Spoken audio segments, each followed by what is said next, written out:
Genesis 39. I thought it might be worthwhile to take a look at Joseph for a few minutes here. Genesis chapter 39, verse 1 says, "And Joseph was brought down to Egypt, and Potiphar, an officer of Pharaoh, captain of the guard, an Egyptian, bought him out of the hands of the Ishmaelites, which had brought him down thither." Joseph, just to get to the point, Joseph held on to his integrity, held on to his spiritual values, held on to his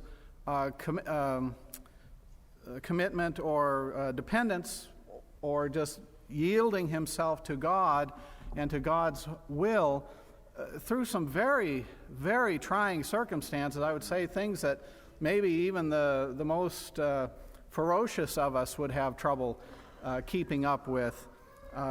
Joseph was number 11 of 12 boys, and sisters involved in the whole place too. But he was the child of Jacob's old age, and so he got doted on. The dad favored him, and he was the first child of his most beloved Rachel, and he just spoiled him. That's all. Made him a coat of many colors. One of the key factors in this story here of where Joseph had that beautiful coat. And I don't know if anybody's ever read that child's book, Charlie Needs a Cloak. Have you ever read that? That goes through it. It's a wonderful child's book, and it goes through Charlie, who needs a new cloak, and how much work it takes to take care of the sheep, to shear the sheep, to do whatever that stuff is with the wool, and to spin it, and to weave it, and to dye it, it took him all year. Charlie was working at it, and it took him all year. And I think to myself, this coat of many colors, it was no small thing. It was a very significant gift to Joseph. I thought it'd be like, taking one of your kids down to Nordstrom's to shop, and you take the other ones down to Goodwill, pick out whatever they want. Joseph was doted upon, and it didn't set well with the other 10 older brothers. He had one younger brother, Benjamin, but the 10 older brothers didn't set well with them. And Joseph didn't seem to pick up on it. He seemed to have just a real, is it naive?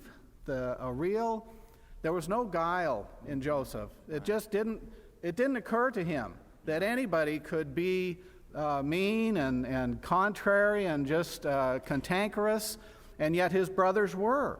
Yeah. His brothers were.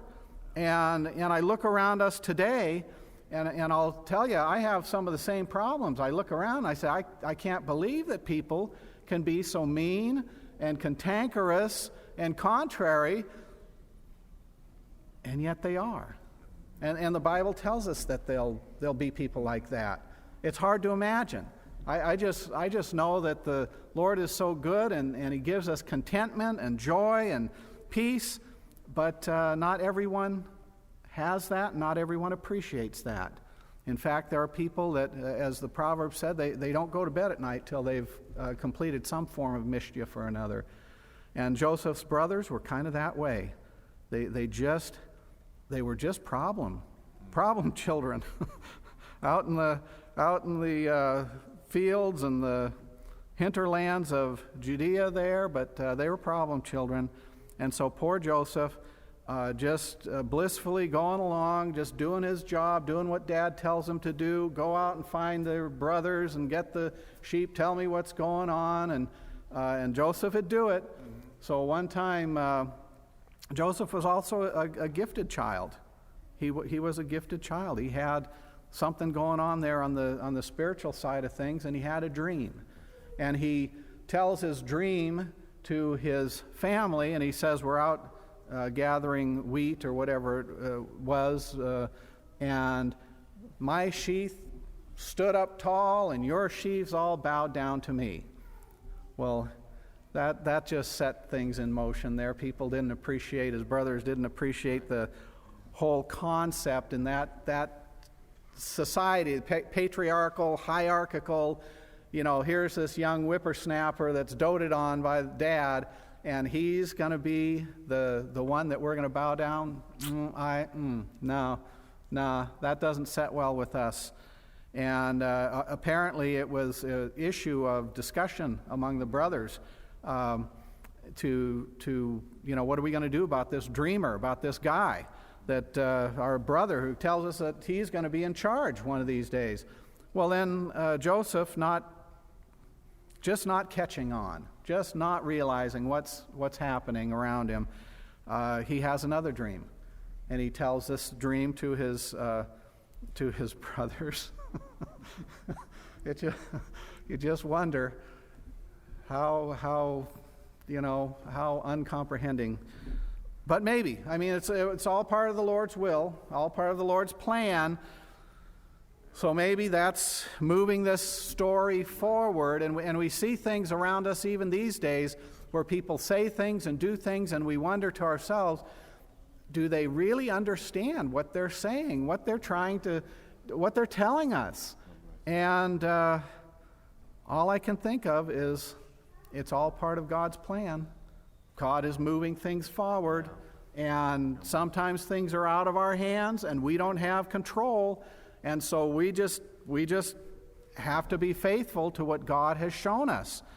And so God showed Joseph the sun and the moon and the stars bowed down to his star, and it says that Jacob, dad, was like, are you kidding me? You think your mom and your dad and all your brothers are going to bow down to you? And it says that the family was rather distraught about it, but it says Jacob pondered that. He knew something. He knew something. Yeah. He knew it. There was something there. And it says that he pondered that. And as it came to pass, why they sent Joseph out to find his brothers, way out there in the wilderness, tending to the sheep. You think about that. Abraham, Isaac, Jacob, they overlapped. There wasn't like, Abraham died and then Isaac showed up, and right. Isaac dies and Jacob shows up. They overlapped each other. So, when Abraham finally passed away, all his stuff came to Isaac. Woohoo, that really added a lot. But there was a lot of overlap in time that I would say, Joseph knew his dad, knew his granddad. I didn't look it up, so I can't say for sure, but possibly even knew his great-granddad. Or at least some of the older boys did, Reuben and some of the ones that were the firstborns. So there was a lot of sheep and a lot of cattle and a lot of animals there, so they had to go out quite a ways to find pasture. And Joseph went out to find them, couldn't find them where they were supposed to be. I think they found a fellow that says Dothan, some city a little bit further out. So here he comes over the hill, and the boys are sitting there, and they're watching the animals graze, and they say, here comes the dreamer. What are we going to do about him? And Judah was, we'll kill him. We'll just do him in. We'll take care of him right now. That's the end of the story. He's done. And a couple of the other boys were like, yeah, let's do that. We'll see who bows down to who then. And Reuben, being the oldest and realizing that, this is all going to fall on me if something happens to that boy. So he said, wait a second, let's not kill him. Let's put him in a pit. Let's just put him in that pit, and far be it from us to lay our hands on our own brother. And everybody said, yeah, that's a great idea. And then as they all were doing their business, they threw Joseph in there. Can you imagine what his reaction to that was? A loving embrace, a kiss on both cheeks, and then get thrown into the pit where there's no water, but he can't climb out. He's stuck down there. What's going on? Why is this happening to me? I'm sure that he had all these questions, and I'm sure there are times in our lives where we have those same questions, where we say to ourselves, why is this happening? How come this is happening to me? What's going on? I was having a good day, and then all of a sudden, here I am down in a pit, and I don't know what's happening. How come, God? Why?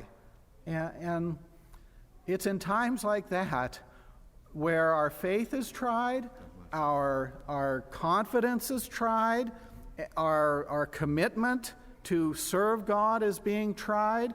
But it's in times like that where we really have to step back. We boil it down to what is the bottom line? What is that thing in my heart that I'm not going to let go of? And that's that faith in God, faith in Christ, knowing that He saved us, He's redeemed us, He's called us, He's going to lead us day by day, step by step, moment by moment, until we reach heaven. And that faith may be tried and may be shaken, but we're cast down, but we're not forsaken. We're not going to give it up. Amen. We're not going to let it go or to say, well, this is not working out for me. Joseph didn't. Right. Joseph didn't. He didn't know. We've got the benefit of looking at the whole story. He didn't have the whole story. All he was 17 years old, and here he is, thought he was doing just fine. And so one of the boys, again, Judah, and the other ones are saying, here come some Ishmaelites. And instead of killing our brother, let's just sell him. Let's just sell him. We make some money and 20 pieces of silver, and off Joseph goes to these traders. They trade things. Midianites, Ishmaelites, going down to Egypt to trade, and now they got a slave that they're going to sell. Reuben comes back. He was gone. He didn't realize what happened, and Reuben came back and was like, oh my. So then the deception was on. They had his coat of many colors. They killed one of the kids of the goats, dipped it in the blood, and took it back to the father and said, you judge whether this is your son's coat or not. Mm-hmm. The main point I was wanting to bring out is that in our life today, we have things that we cannot control. There's a whole long story, and you know the redemption part of the story, and I might get to it, but I don't want to miss the main point of what I was thinking of with Joseph, is that there are things going on today that we just don't have control over, and things that impact us, that affect us, that if not directly, at least indirectly, they may weigh on our minds, they may weigh on our emotions or on our intellect, our thinking, and it may be things that it just worries us or bothers us or makes us shake our head and say, how is this happening, that we can see these kinds of things coming down in our society here, and but the realization is there are some things we can do things about, and there's some things we can't do things about. And if we can do something about it, then we should. But if we can't do anything about it, then we pray. Amen. One thing we don't do is we don't throw in the towel. We don't just say, well, there goes our church or our Christianity or our opportunity to worship or our ability to worship God and to serve Him. No. That's not on the table. That's not part of what we lay out there for consideration or negotiation. We say, my life is going to be serving God. I remember when I was in college, one of the professors was an economics professor, and he said that, and we studied macroeconomics, big picture stuff, nationwide, worldwide. What's going on? What's happening in this industry? What's happening with this, with the economy here or the economy there? And then that's macro. And then he said we also study microeconomics, very small things. What's happening in this specific sector of the economy, or this specific region, or this specific town? It's the same thing with us here in Medford. may say, well, nationwide, housing is falling or housing is going down, but not here in Medford. Medford housing is just as strong as it has been for years and years. The economics professor would make the statement that all economics is microeconomic. Every economic system is really a micro. It's what's happening in that region.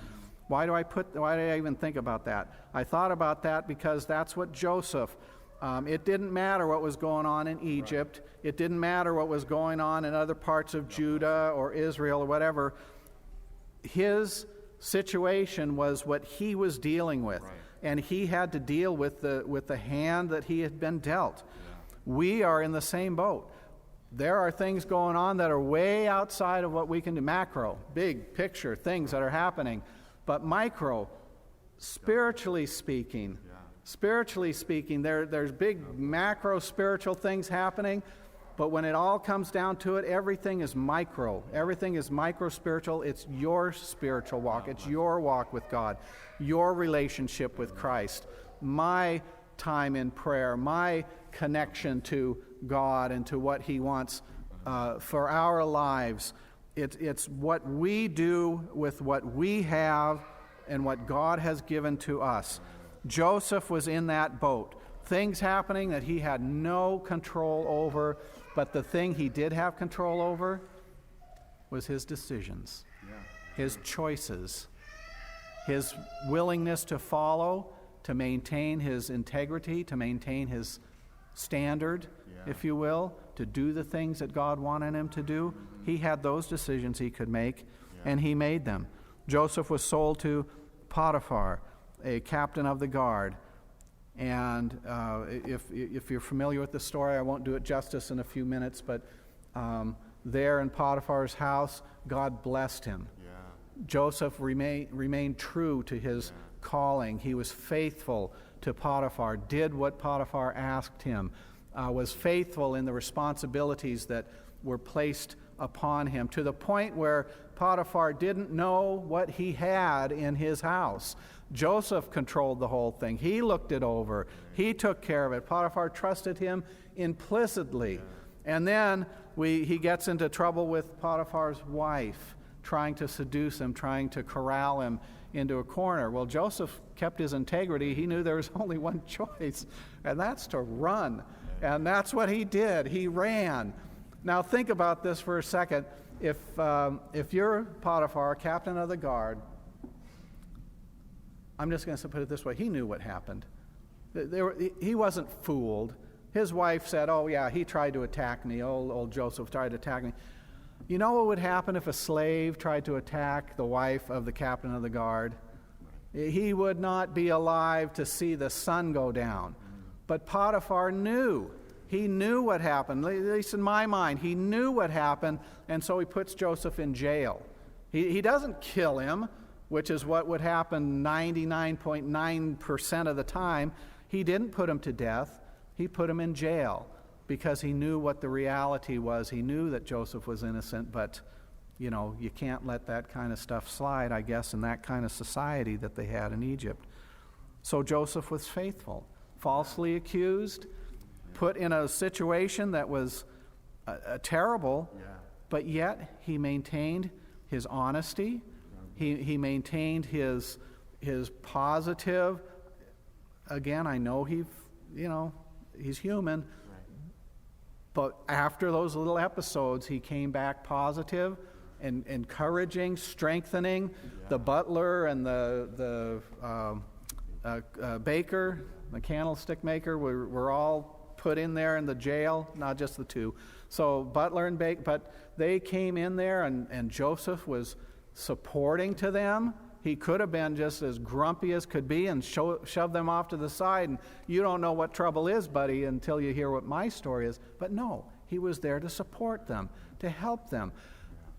We should do the same thing. Regardless of the troubles we're having, regardless of the issues we're facing, as a society, as a church, as a Christian faith, we should keep our positive attitude, our supportive attitude, and try to do what's right for people to help them along the way. When Paul and Silas went to all the different places, to Philippi and to Laconia and all the different places they went, they didn't get the red carpet treatment. Right. There was trouble. There was problems. But what did they do? They kept a positive uplook to say, I'm going to serve God. We're here to tell you the good news of the gospel. And that's what we need to do. That's what we need to maintain. Regardless of what happens, I know that there are things that are beyond our control, but regardless of what happens, we need to maintain that positive spiritual standard within ourselves that says, I'm going to keep my relationship with Christ first and foremost. It doesn't matter so much who is in the White House. What matters is who is in your house and who you are serving and who you are walking with. That's what the important part is, and we maintain that. Joseph did. He maintained it in jail. He helped the butler and the baker. Good news for one, bad news for the other. The one was going to be restored to his position with the Pharaoh. The other one, not so lucky. But that's what happened. It was true. Joseph was accurate in that dream, that gift that God had given him.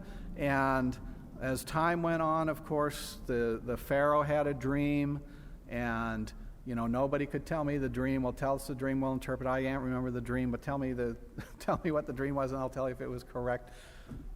It's a marvelous story, but the butler remembered Joseph in jail. Years later, remembered Joseph in jail and said, there's a man down there that can interpret dreams. And God brought it to pass that Joseph interpreted Pharaoh's dream. The 7 lean cattle, 7 fat cattle, 7 years of famine, 7 years of plenty, and then 7 years of famine. Pharaoh put Joseph in charge of that, and lo and behold, halfway through the famine, here come Joseph's brothers down to Egypt because they heard that there was food in Egypt in the middle of this famine. And then, guess what they did? They bowed down to Joseph. Didn't recognize him, didn't even know that he was alive. But Joseph, dressed in his Egyptian finery and looking pretty good there, why they bowed down to him and they said, we would like to buy some food. And Joseph, of course, being who he was, trying to remember what his brothers had become, said, do you have another brother? Oh, yes, Benjamin, he's back there. We didn't bring him. Dad won't let go of him. He's apple of his eye. Says, well, you don't come back here till Benjamin comes with you. Anyway, the whole thing worked around to where there was a beautiful reconciliation. Read it in Genesis, but realize that in our lives, we want to serve God more than anything else, regardless of circumstances and regardless of situations, regardless of challenges, regardless of setbacks, the ups and the downs of this life. We want to maintain who we are in Christ. We want to maintain our spiritual relationship with God so that when that final trumpet sounds, we're going to be one of the ones that says, here am I, Lord. I'm ready, I'm willing, and I want to go with you.